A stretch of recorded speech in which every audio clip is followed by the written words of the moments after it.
kakausapin ako ng mga Briton, tapos balik sila ng balik.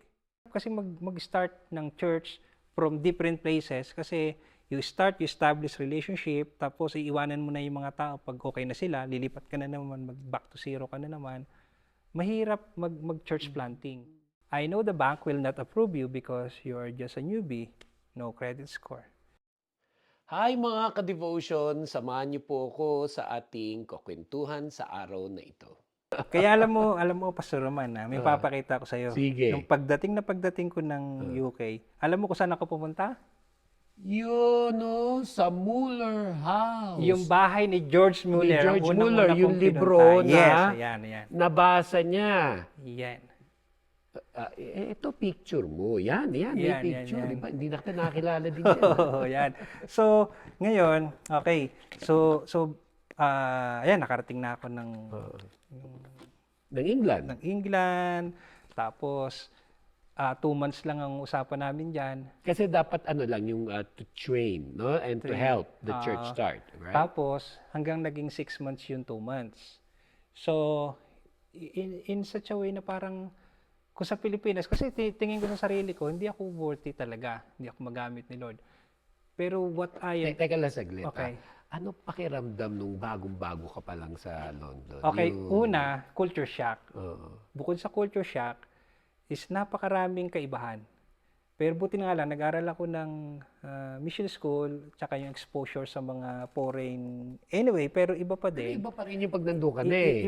Iba pa din. Okay, ito yung nangyari nakakatuwa. Kaya nga, kung makausap mo ako, kung meron akong proud, hindi yung skill ko, talent ko, kundi kung ano yung weaknesses ko, yun ang proud ako sa sarili ko. Bakit?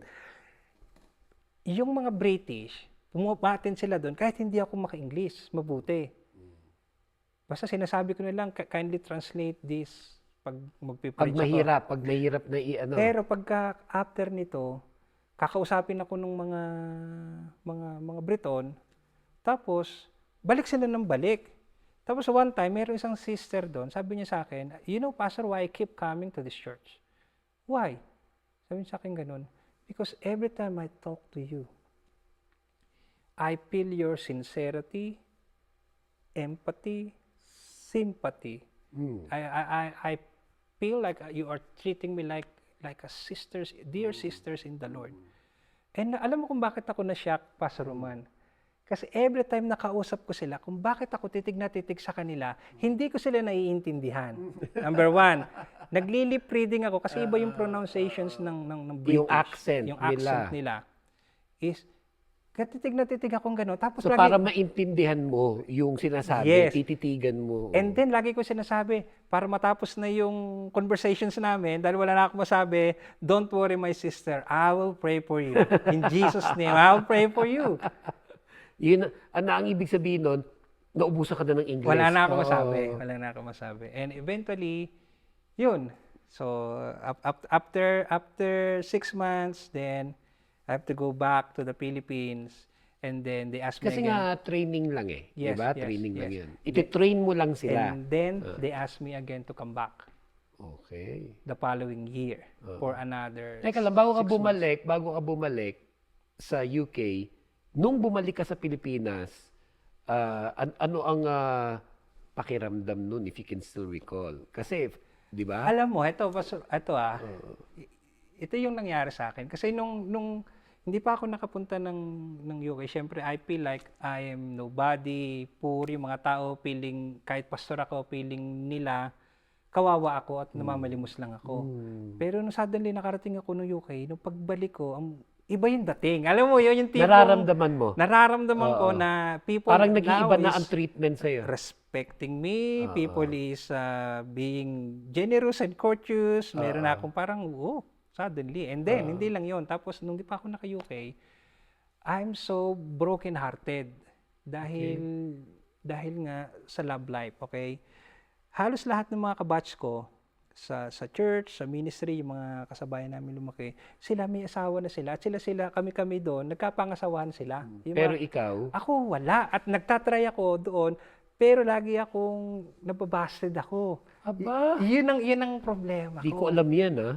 Kaya alam mo, ang dami kong song na nagawa, dahil dun sa experience ko, Na nababasted ka. hindi, dun sa emotions. Na heartbroken ka. Na-heartbroken ako and feeling ko I'm going to explode kung hindi ko i-channel through music. Anyway, so, nakagaling na ako ng UK. So, sabi ko, baka pwede na ako manligaw kasi parang may say na ako kahit paano. And then, nagkataon naman, sinagot naman ako pa sa Roman. Okay. And then, sabi ko, sige, magpapakasal tayo. Punta muna ako ng UK. And then, we have a plan.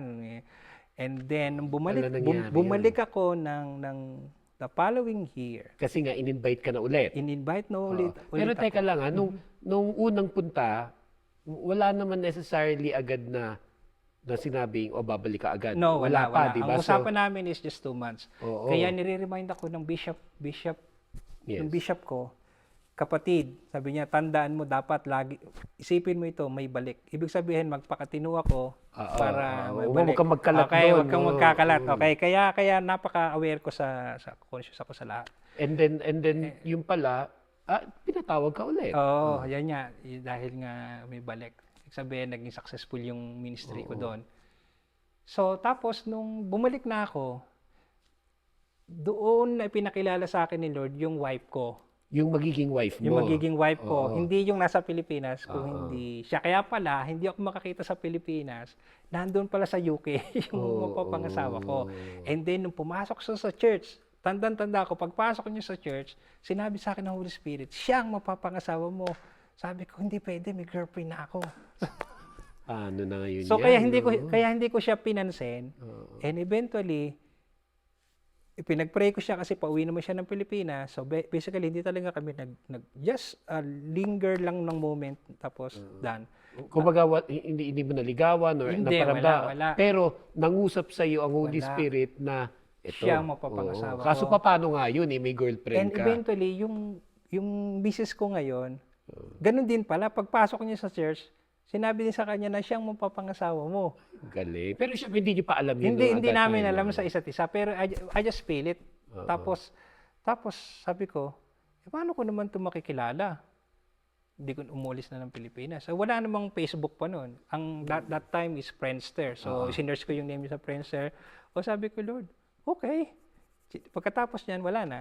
And then, kinalimutan ko na. And then, talagang naka-focus ako dun niya sa Nasa Pilipinas. May girlfriend ka And eh. then one day, the Lord told me, no, you have to quit ang relationship mo sa Pilipinas. And then, siya talaga. And then, sige Lord, I have to confirm this with the third party. Baka emotions lang. Kasi, nasa UK ako, malungkot. Baka, alam mo na ako sa Roma, baka nadadala ako nito na naghahanap lang ako ng libangan. Kaya, and then, I asked my bishop, lagi yung nakakontra anything about my love life or anything. But this time, sinabi niya sa akin, I will help to pray for you. And I believe that's the God's will for you. So, yun yung naging parang confirmation sa'yo. Kaya that time, sabi ko, sige Lord, I surrender everything to you. If this is your will, let it be happen. Pero hindi ka pa rin sinabi dun sa kay Sister Jennifer na asawa ko ngayon na siya ang pakakasalan ko. Sinabi ko sa kanya 2 weeks bago ako umalis para makapokus ako sa ministry. 2 weeks bago ako umalis, sinabi ko sa kanya 2 weeks bago umalis ng UK, pupunta naman ako ng Canada with Tasquin para mag-start ng Pero church. teka muna, yung girlfriend, paano mo na nangyari sa girlfriend? Inano ko siya, break up ko siya. So, mula nung nakita mo si Sister Jennifer sa UK, napauwi ka? ng Hindi Pinas? pa. Hindi pa. So, in-email ko siya at sabi ko sa kanya, I'm sorry, we are seeking God's will, pero I believe na hindi talaga tayo para sa isa't isa. And then, she agreed to me, and then, okay na. And then, tapos, sabi ko, sige Lord, dahil inano mo na ako. Tapos, But you were still in the UK? yes, I'm still in the UK. And after 2 weeks, na sinabi ko sa kanya, yun, umalis na ako, punta ako ng Philippines. Pagdating ko sa Philippines, kinausap ko yung parents ng babae at nagpaalam ako na hindi na po kami magkakatuluyan dahil hindi kalooban ni Lord. At least you did that, Yes, diba, I did that. Na hinarap mo. Hinarap ko. Yes. Kasi ang Tapos, hirap din nun. That was not an easy That's the most hard, decision. one of the hardest thing I did in my life is to talk to them. And mahirap i-break, tapos mahirap na harapin mo pa, di ba? Yes. Pero sinabi ko sa kanila, nagpaalam po ako sa inyo nung niligawan ko yung anak nyo. Tama. Kaya ngayon, sinasabi ko din sa inyo na nagpapaalam ako na hindi kami magkakatuluyan dahil hindi kalooban ng Panginoon. Oo. Okay? Pero ano ka pa rin nito? Ano pa rin yung status mo sa UK nito? Ano, Ano ka hindi pa pa rin. Minister's visa. Yun, okay. Minister's visa. And then, that was 2007, 2008, punta ako ng Wetaskiwin. Nag-start ako ng ministry ng church under Jesus Cares Christian Fellowship. We're The talking same- about Canada naman. Yes, Canada naman. So paano umappear yung Canada nga ulit? Yung nandun ako sa Sa UK. UK, sa Bristol, may mga kapatiran na magmamigrate dito. So sinabi ko sa kanila, pag pumunta kayo ng Canada, magtayo tayo ng church and I will help you. Kasi binata pa ako that time. Sabi ko, kahit 2 years, susuportahan ko kayo. And they believe that, Nagkakaroon ka na ng desire for church planting yes, church naman. planting and discipleship. Okay. At dahil nga nakaka 2 years na ako sa abroad, And again, hindi ka pa nito citizen in the UK? No. Hindi pa? Okay. Hindi pa. Tapos, yun, pumunta ako sa Wetaskiwin 2008. Pero si Jennifer, si Sister Jennifer, Nasa UK siya. oo, pero ano na yung status nyo naman? Dalawang status kayo ito eh. Oo, Status sa UK okay, at saka okay. status Salamat, sa okay. love life mo. So, Oo. may plano kaming magpakasal ng November 2008. So, nandito ako sa Canada ng mula March hanggang October. So, teka, mula nung brinake mo to, Mm. nung bumalik ka na ng UK, naging kayo na. Ganun ba? Hindi. Paano nangyari Hindi, doon? basta nung pauwi na ako nagsabi ako sa kanya, magpapakasal tayong dalawa. Nung wala kaming ligawan, kahit walang ring, walang anything. Break na ikaw dito, Oo. pero pagbalik mo doon, sinabi mo magpapakasal kayo. Oo. Iba rin, ha? Yes. Because we're looking for God's will and I believe your At God's ano will. naman ang sinabi niya nung sinabi mo yun? She's looking forward dahil ganun din daw ang sinabi ni Lord sa kanya. Okay. So, and then, she told me na, sige, pag nasa Canada ka na, I can visit you sa Canada. So, kaya nagpunta siya dito nung nagpapasur ako dito and then she fell in love dun sa Banff at saka sa Lake Louise. Nung nakita niya. And then sabi niya sa akin, mag-move tayo sa Canada pagka kinasal na tayo from the UK. So, So, ginamit pala ni Lord ang ganda ng Lake Louise at ng Banff. 2009 ako bumalik ng UK pero ano na ako dito, as in residence na ako, hindi na ako immigrant na ako, hindi na ako under minister's visa. So, In the UK? in the UK. Oo, okay. Ayun. Tsaka isang nakakatuwa pa sa Panginoon, Pastor Roman. Like what I said, ang dami kong experience, testimony ginawa ni Lord, talagang makikita ko. For example, nung bumalik na ako sa UK, sabi ko, dito, hindi na ako minister, asawa na ako ni Jennifer. And I have to help her financially, and I help the church to grow. Na, dalawa na ngayon ng aking inaano. pero Nag-transition syempre, ka na. Nag-transition na ako. Sabi ko, Lord, bigyan mo naman ako ng trabaho kasi, and then, nakakatawa si Lord. And then, merong member ng church, nagtatrabaho sa hospital. Tapos, ang sabi sa akin, papasok kita sa hospital. Matatanggap po ba ako sa hospital? Parang imposible kasi wala naman ako ng background ng hospital and anything. Sabi And niya, education for it. education no? for it. I-try lang natin. Sabi niya, sige. So, nag-pray ako. Tapos nag-pray kami ng asawa ko. Lord, tala ka na. And then dumating ang interview. Tapos, dala ko yung resume ko o iba yung data. Tapos sinitingnan ng manager ng hospital. From 1996, church. Up to 2009, church. And then sabi sa akin ganun, I think you're in the wrong world. This is not your world. I said, Lord, paano ba to? Bigyan mo naman ako ng wisdom. Tapos binigyan ako ng sagot ni Lord. Hindi ko makalimutan. Sabi ni Lord sa akin, ito yung sagot mo sa kanya. Sabi ko dun sa manager, I know this is not my world, but I just want to let you know that now I am married to a nurse, and this is her world. I want to understand her world. Yun, nasagot. And sabi sa akin ng manager, Good answer. You can start on Thursday. Praise God. So, napasok ako sa private hospital, sa operating room as janitor.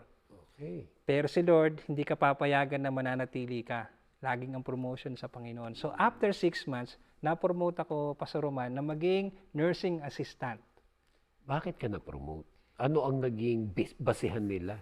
Kasi, sa sobrang excitement ko doon sa trabaho, yung hindi ko na trabaho, ginagawa ko pa. Oh, yun. Oh. Tapos, dahil nakagraduate din pala ako ng computer technician doon sa school ni George Muller. Doon ako pinag-aral ni Lord. So, kaya alam ko yung computer. Pag nakaka-trouble yung mga surgeon, mga consultant, ako yung nagpipix nung troubleshooting ng mga sa operations. Makita mo, walang nasayang dun sa mga training mo yun. Tapos, sabi ng manager sa akin, do you wanna be, after 6 months, do you want to be a nursing assistant? Do you think you can do the job? I said, yes, I can do the job. I know, that's why I'm talking to you. You can start tomorrow as a nursing assistant.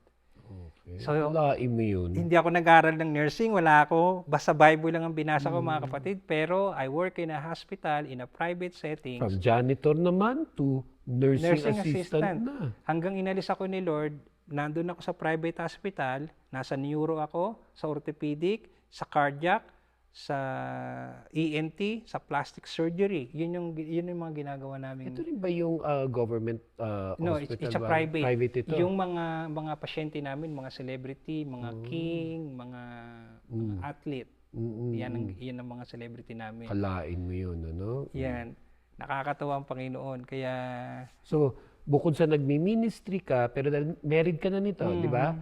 Nagka-profession ka pa. Di Yes. ba? Nagkaroon ka pa ng health, naging health professional ka pa. Yes. Akalain mo yun. yun yung nakakatawa sa Panginoon. Ayun, pero at the same time, And then along the way, nakatulong yun from missionary visa to immigrant status to citizenship. yes. Doon tumungo yun, ano? Yes. Kaya ganun. Kaya nga pag Kaya from the time na tumungtong ka sa UK ng 2006 plus years, anong year mo nakuha yung British citizenship? 2012. Oh, di ba? Oh, so 2012, that's the time na inalis kami ni Lord at dinala kami dito sa Canada.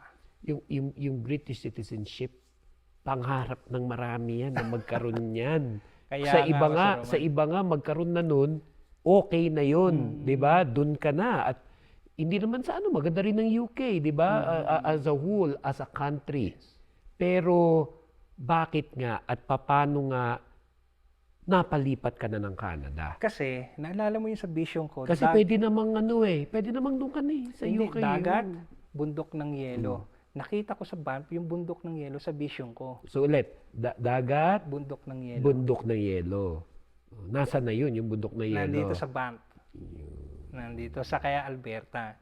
Kaya sabi ko, sige Lord, kung gusto mo na mag-start ako ng church, ng ministry sa Alberta, I'm somehow seeing a pattern here. Kahit pa lang mula nung na tinawag ka na makakilala sa Lord, yung unbeliever ka pa, yung nagkasakit ka, hanggang all the way, eto na ngayon na British citizen ka na lilipat ka na ngayon sa Canada. Natutunan mong kausapin ng Panginoon at makinig sa tinig niya. yes, I'm Pastor Roman. seeing a pattern there. Yes. No? Kasi nga, Natuto kang hindi ako kausapin si Lord at makarelate sa makinig sarili sa ko. Kanya. Tama. At sabi ko sa Panginoon, wala naman akong pwedeng ipagmalaki. Una, education, wala akong attainment. Theology, wala din akong attainment. Skill and talent, wala. Ang meron lang talaga ako is buhay na ibinigay sa akin ng Panginoon. Kaya I'm so rely on dun sa promises at kung ano yung gusto niyang ipagawa sa akin bilang lingkod niya. Kaya pag sinasabi ng Panginoon, kahit mahirap, ang hirap kasi mag-start ng church from different places kasi you establish relationship, tapos iiwanan mo na yung mga tao pag okay na sila, lilipat ka na naman, back to zero ka na naman.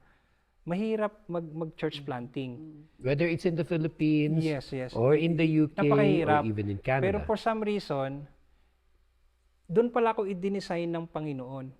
Kaya yung isang, siguro pwedeng sabihin ko din sa mga nanonood o Yes. nag-aabang ngayon ng message na ito, minsan, akala mo nagpe-failed ka, pero tinitrain ka lang ni Lord. Sa Philippines, hindi nagsasucceed yung ministry ko, pero hindi pala doon ang disenyo ko. Iba nga may pinagpipray ka, namamatay. Oo! Isa Tama lang ka sa yun. naman, oo. Isa lang yun sa Isa lang maraming yun. beses siguro na parang ang pakiramdam mo, nag-fail ka even in ministry. Yes. And that is hard because you've already dedicated your life to serve the Lord. So in a way, ang ini-expect natin, makikita mo na nagsasucceed yun. Yeah. Pero pag may mga nagiging low moments yun, and in a sense, to our definition, failure yun sa ating perspective, now you know, ano pala yun? Preparasyon Yes, at preparation training ni Lord and sa'yo. training. May binubuo si Lord sa'yo. Magiging church planter ka pala. Yes. Oo. At sa Canada, sa abroad pa. Oo. Kung saan yung pinakamahirap Kasi again, na I'd like part. to just Yes. emphasize this. Okay ka na dapat sa UK eh. Yes. Diba? Okay na kayo dun British citizen. Sa pananaw ng lahat ng nanlait sa iyo sa Pilipinas, sa pananaw ng lahat ng mga nambasted sa iyo nung araw, ay si Pastor Juby na, ano na talaga, di ba? Blines ni Lord, British citizen na. Kaso, dahil nga nakikinig ka sa Lord, at church planting pala pinagagawa sa iyo ni Lord. Yes, yes. You obeyed. No? Yes. Nagsumunod kami mag-asawa. Tapos, nung bumalik kami And dito praise sa God Canada, na yes. nakapangasawa ka na willing sumunod with you. Yes, actually, Diba? siya ang ginagamit ni Lord. May vision ako, pero hindi ko masabi sa kanya. And eventually, kinakausap siya ni Lord at siya yung nagsishare ng thought na, kino-confirm ni Lord. Yun ang importante. Kaya yun. Kaya sabi niya, sige, we will do. Ang nakakatuwa sa Panginoon is we tried many times. Because we are British, we are the UK, parang mayabang kami na madali lang pumunta ng Canada. Pero hindi. Ilang beses kami na-deny papunta dito until we give up. At sabi na namin, sige Lord, kung kalooban mo, mangyayari. Kung hindi mo kalooban, hindi mangyayari. We stop. Even praying, we stop. Kasi naipag-pray na namin dati. And then one day, naka-receive kami ng email, yung CEO ng Alberta Health Services pupunta ng UK. And they're looking for a nurse. At tinawagan niya yung misis ko at sabi, mag-imimit kita sa UK. Siya pa nagpunta doon. And then, sabi niya, give me 2 months, pero after 2 weeks, meron na kaming working visa, papunta ng Alberta, all expenses paid. Diba? Meron tayong paraan na iniisip. Diba? Yes, O yung sinasabing man's ways. Yes. Pero laging nakakatuwa pag pinakikita sa ni Lord, may God's ways. Yes. You know, I can't help but also, in a way, relate in a sense. Kasi narinig kita sa patotoo mo nung nag-preach ako sa church ninyo na nung kabataan mo, hindi ka nga nakaka-attend sa mga Rise Up conferences that I was hosting because financially, you know, you didn't have what yung kailangan para makarating. Hanggang sa fast forward after 30 years, yung nag-organize ng conference, ang pupunta pala sa iyo. Yes. Yeah. Hallelujah. Di ba? So, magkasama tayo ngayon. Oo. Glory to God. So, in the same way, paano, ngayon ko lang sinarinig yun na nakailang attempt pala kayo sa Alberta pero nadi-deny. Pero may iba palang paraan sila. Yes, actually nagbayad pa kami ng mga $5,000.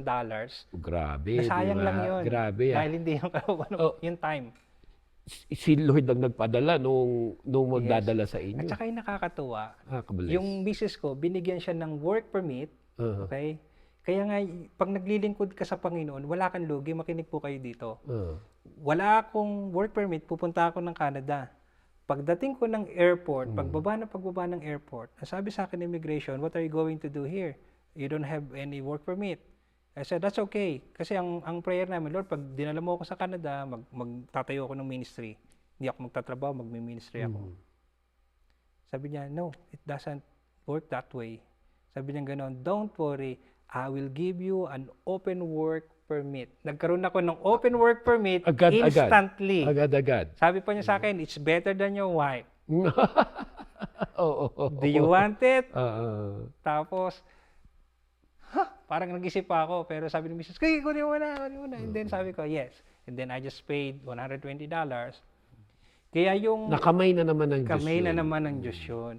Kaya yung Pastor Roman, yung sa consul dun sa British Embassy, sabi niya sa akin, prophetic word. Nung una ka nag-apply, Oo, na pag binigyan kita ng visa, makakakuha ka ng asawa, Oo. magtatrabaho ka na at hindi ka na uwi sa Pilipinas. Oo. Ngayon ko binabalik tanawan, si Lord pala nagsasabi, kung maipasa mo yung test, ito ang gagawin ko sa'yo. Yun ang nangyari sa akin. Ulitin lang natin, di ba? Ang sabi ng British consul, pag binigyan kasi kita ng visa, ito gagawin mo. Oo. 1. Asawa, 2. trabaho, Trabaho, hindi ka 3. na uwi ng Pilipinas. Di ba? Nagkatotoo nga. 20 years na akong hindi nakakauwi na. Nandito ako sa mission field. Glory to God. So, ayan, nakakatawa. Nag-start ako dito ng church, dito sa Lidok, wala akong kilala na tao. At bakit dito pa ako dinala ni Lord? Sabi ko, Lord, wala naman. And then, I cried to the Lord kasi sobrang tagal ko nang na-stuck na mag-church plant. And then, nag-prayer and fasting ako. And then, sabi ko, Lord, pag hindi mo ako tinulungan, I cannot do it. Tapos, one time, nagbabasa ako ng Bible, nagrema sa akin yung time na si Paul ay kinausap ng Holy Spirit. Sabi, don't worry, meron akong mga tao dyan na ipin-referred. Makakasama mo sa ministry. The same din yun sa panahon ni Elijah na hindi mga lumuhod kay Baal. Meron. Huwag mo isipin na wala kang kasama, meron. Sabi ko, yes Lord, thank you, thank you. Nasaan po Lord? Hanapin mo. Sinabi sa akin ni Lord, hanapin mo. And then I started to break my fasting, and then I told to my wife, we will start Bible study and eventually a church soon. What I did, Pastor Roman, is sabi ko, Lord, give me a sign. And then, meron tumawag sa akin na number na hindi ko kilala yung babae. Sabi, kayo ba si Pastor Jubinar? Nabalitaan ko, nagdi-disciple kayo, nagtitrain kayo ng mga worker. I want to be part ng mag-disciple ninyo, mag-train ninyo. Sabi ko, yes po, ako po ito. Kung gusto niyo po, pwede tayo mag-usap. That lady did not attend the church. But ginamit siya ni Lord as a voice na nangangailangan ng training, discipleship, mentoring ang church. And I decided, sabi ko, sige Lord, pumunta kami ng misis ko sa Costco, bumili kami ng 30 na chair. Itong chair na ito. At nilagay namin sa basement, bumili ako ng gitara, sabi ko, Lord, pinagpipray namin mapupuno ng kaluluwa ang mga upuan ito. Kaya itong church ng Victorious Church Lidok, nag-start ito sa basement namin 12 years ago. Wow, as of this moment. At this moment, yes, 12 years ago. Ito pa rin ba yun, yung church Yes, na to? itong church pa na rin to, yun. yung So, inuupuan natin. 12 years na itong chair na to. Fairness, tibay Ito, niya. Yes, ganun. Kaya ito yung isang encouragement ko lang, kung may vision na pinapakita sa atin ng Panginoon, don't take it for granted. Ang kailangan mong gawin, kapatid, is mag-prepare. Kasi yun ang tinitingnan ni Lord. Walang problema sa provision. Ang kailangan natin, preparation. Yung bang ministry, yung blessing, naka-ready ka ba? Kasi minsan doon tayo nagpe-build yung readiness ng heart natin. Walang problema sa anointing, walang problema sa provision, pero tayo minsan hindi naka-ready. Kaya hindi dumarating yung breakthrough para sa atin. And lahat ng mga nangyari sa buhay mo, kasama na yung mga naging hirap, Yes. naging challenges, naging failures, nung nagsisimula ka sa ministry sa Pilipinas, Yes. part pala lahat yun. Yes. Kaya nung nakakatawa nga. pagpiprepare Nakakatawa sa'yo. pa sa Roman, di ba? Lagi ko sinasabi, I'm uneducated, na high school graduate ako, pasang-awa pa. Pero ang mga member ko sa church, all of them are professional. Hindi ko akalain na idadalhin ako ni Lord dun sa ganung klase ng level na dati-dati lang akong tambay, palaboy. Paano yung taga-Bukid, naging British citizen, na nagpapastor sa Canada, dahil citizen of heaven ka na kasi. Yes, ayun. Diba? Praise the Dahil Lord. citizen Praise of the Lord. heaven. And right now, nagsushoot po tayo sa Victorious Church Yes. International sa Leduc, Alberta. Yes. Sa church building na nila. Hindi na to rinirenta ha. Hindi na. Church building na nabili nila. Ito ay dating Theater, Leduc dating theater, the Leduc Theater na na-establish noong 1938. 1938. Naalala ko lang yan kasi nung napunta akong Edson, may nabubuhay pa yung lumang theater doon. Doon ko napanood ng Spider-Man. Yes. Sabi ko, teka, ganito yung theater ni Pastor Jubinar. Pero, ibinigay ng Lord sa inyo. At hindi lahat basta-basta nakakabili, di ba? Tsaka ang nakakatawa dito, Pastor Roman, I know, mahaba tayo, pero gusto ko lang it's alright. i-give yung glory sa Panginoon. Nung nag-start kami sa basement, palipat-lipat, wala talaga kaming mapuntahan. And for some reason, may mga churches kaming nilapitan, Christian churches, na sabi na, pwede bang makigamit ng church nyo? And then, nung nakita nila yung statement of faith na we do believe in the Holy Spirit, we do believe in healing, we do believe in prosperity, sabi nila, Ayaw. we will not allow you to use our facility kahit hindi kayo mag-affiliate sa amin. I don't want to be associated sa inyo. And then, Rejection. doon ako nag-start mag-pray, umiyak ako sa Panginoon, Lord, we have the same God. Kung pinagpala mo sila, they have their own building, bakit hindi mo ba ako kayang bigyan? And I raised my hands to the Lord and I cried. So, while I'm driving, I saw the number. If you want a space, call this number. Ganun kabilis sumagot si Lord. If you want a space, call this number. So, nung kinuha ko yung number, tinawagan ko yung church administrator natin. Sabi ko, Brother Boy, tawagan mo tong number na to. Magtanong ka, baka makakuha tayo ng building. And then suddenly, yung may-ari ng building is binigyan kami ng maliit na space na good for 40 people. Pero we consider it church na nirentahan natin at nilist natin for 18 months. Katapos nun, is ang ginawa namin, pinaganda natin yung maliit na building. So kaya yung matanda, ting pupunta dun sa property niya, tuwan-tuwa siya sa atin dahil inayos natin and then we are not asked for compensation or anything. And then sabi niya sa amin, you know what guys, I keep thinking about you because in 6 months you will renew your listing and I'm going to increase 17% of your rent. But, sabi niya ganun, I keep thinking about you. Paulit-ulit sinasabi ng matanda na, I keep thinking about you. And then, you know what? You come with me. Dinala niya kami dito sa white building na ito, 2020. Sabi niya sa akin, what do you think of these guys? We never sell property, but for you, I'll make an exemption. I'll talk to my business partner, which is my brother, to sell this property to you. Okay? And here's the thing, 2 things. Number 1, I know the bank will not approve you because you're just a newbie, no credit score. I will finance your loan. Wow. Saan ka nakakita Second nun, thing, mga kapatid, ito. Yung may-ari nito, yung matanda na ito, ay Muslim. Oh, tingnan mo. Yung Christian, ni-reject kami. Yung mga pastor, ni-reject kami. Pero ang ginamit ni Lord sa amin to bless this building Iba pa is reliyon. Muslim. God can use anybody. God can use anybody. Yun ang masasabi ko. Kaya minsan, kaya ba ng faith natin yung vision natin? Amen. Nakadepende sa faith natin kung ano ang mangyayari dun sa ministry natin. Kaya kapag ka nadi-discourage tayo, nadi-disappoint tayo, mga kapatid, hold on lang dun sa promises ng Panginoon. Kasi sometimes, tinetest ka lang ni Lord, kaya mo pa ba? Kasi si Lord, excited siyang ibigay niya yung pero yung faith natin, kaya pa ba? And ini-stretch out niya yung faith na yun. Dumating ito sa amin, 2020, tapos nag-lockdown naman, pandemic. Kaya, yun.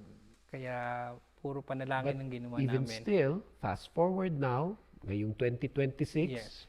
The church is getting better and better. Yes. Yung yun ang- first time ako nakarating dito sa Canada 3 years ago, praise the Lord, dahil ikaw ang unang pastor na na-meet ko nung unang tumungtong ako ng Canada. Hindi ko makakalimutan yun na bukod kay Rio and the producers of our concert noong time na yun, nag-effort ka na ma-meet ako at makita. Kasi Pastor Roman, like what I said, excited ako kasi sabi ko, wow, hindi ako nakaka-attend ng Rise Up Philippines. Pero ngayon nandito na sila. And this church became the rehearsal site for Yes. for that concert. Kasi nga noong 2023, yun yung first time ko sa Canada, nakapag-concert tayo sa 4 na cities and we needed a place to rehearse. So ito ngayon yung nagamit for that rehearsal. Yes, Iba pa yung itsura nun. And then Yeah. bumalik ako ngayon after 3 years, it's getting better and better. At kanina lang, bago tayo mag-shoot, kinukwento mo sa akin, may panibagong blessing pang binigay si Lord sa renovation ninyo, di Oh, ba? yeah. Na ano yun, yung Yan may, totoo. Gusto namin para makita mag-renovate, ng mga pero kapatiran, ano? wala kaming budget, okay? Wala kaming budget kasi sakto lang sa utility, sa expenses. And then, tapos malapit ang anniversary, nagpe-pray kami na, Lord, na gusto naman namin pagandahin yung church para mas presentable sa mga tao. Saka sa Kailan ba mga bisita. anniversary? September 5. Okay. This coming September 5. And then yung isang brother natin in the Lord, which is the chairman na nagtatrabaho sa isang company dito sa Nisku, bigla siyang kinausap, sabi niya, yung company is slow, okay? We have men here na walang gagawin. I don't want them to lay Sayang lang. sayang yung oras o kung papauwiin ko sila. Gusto mo ba silang gamitin? May paggagamitan kami, papagawa ko sa kanila. I will pay them, pero gagawin yung gagawin mo. Wow. And then, ito nga yung church, pinagpipray namin na mapinturahan, mapalitan ng mga sidings, yung walling, yung ano, and then, kaya nandito ngayon. Pinobide na naman. Pinrovide na naman ni ng Lord, Panginoon. Napakabuti ng Panginoon. Pastor Juvenar, we just really learned a lot from you today. We were inspired. Inspired ako sa paano ka nakakilala sa Lord, paano ka hinubog ng Panginoon, at ito na ngayon, kung nasan ka. Maraming mga nakikinig at nanonood sa atin na either nagsisimula lang sa paglilingkod o mga matagal na sa paglilingkod. May mga nadi-discourage din, may marami rin pinagdadaanan. Pastor, pag-pray natin sila. Sige. No? Can you lead in praying para sa mga lingkod ng Diyos na maranasan din nila yung mga naranasan mo? Hindi lang yung blessing, pati yung paano na mold. Could you kindly pray for everybody? So, bago po ako mag-pray, gusto ko lang sabihin, sabi ng Panginoon sa kanyang salita, yung promises, He who began a good work in you shall complete it until the day of Christ. Kaya kapatid, huwag kang mainip, huwag kang magmadali, darating din ang promotion mo. Amen. Inihahanda ka ng Panginoon sa mas malaking blessing at mas malaking ministry. Ang kailangan mo lang gawin, be patient, prepare yourself, and pray harder. Okay, so magpipray po tayo ngayon. Lord, maraming salamat sa opportunity na kami po ay nakakapagbahagi ng kabutihan mo sa mga kapwa namin manggagawa o sa mga taong nanonood ngayon. Amen. Ikaw lamang po yung itinataas namin at ipinagyayabang namin. Amen. Yung ginawa mo sa buhay ko at sa buhay po ni Pastor Roman at sa Rise Up Ministry at sa mga kapatid.